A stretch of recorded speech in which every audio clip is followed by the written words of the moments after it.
Hi, today we have a word problem, and I know that nobody really likes word problems, but this one's pretty easy.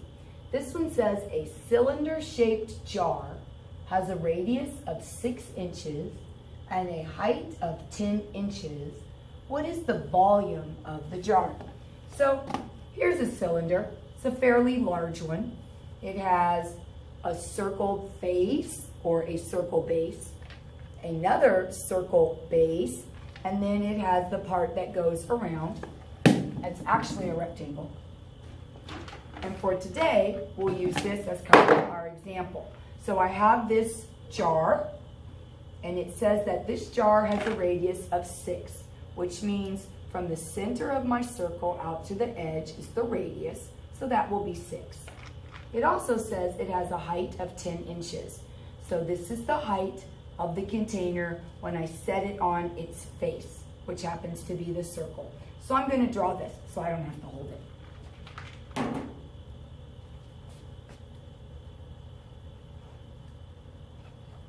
So my radius is 6, and I'm going to go ahead and label that, and it's inches, and my height is 10 inches. And so I'm going to look and find my formula. My formula for volume says that the volume of a prism or a cylinder is the formula V equals capital BH. The volume equals the area of the base times the height. And this figure is a cylinder, so the base is a circle. So in order to use this formula, I have to use the formula for the area of a circle, because that is going to be my capital B. Pi r squared. Pi radius squared. So it's very important to know you're going to have to use your calculator on these because you're in 8th grade and pi is no longer 314. Pi is calculator pi. It is irrational and it goes on forever. So in my calculator, I'm going to enter pi. And we do that by pushing the second button and looking over here under the clear button, pushing that. And then we are going to put in the 6. We're going to square it. And so we end up with a number that's very long because it's going to be an irrational number, so it never ends. And you might be tempted to round this off and guess, but we're not done with our formula because our formula says the area of the base times the height. So I need to multiply by 10 before I do any rounding. So I'm simply going to put in times 10. And now I have this answer. So this is kind of what it looked like. And the answer is 1,130.97335. My calculator stopped. I don't know. Might keep going. The thing is, there's not going to be an answer choice like that. So we're going to be asked to round. We might be asked to round to the thousands place.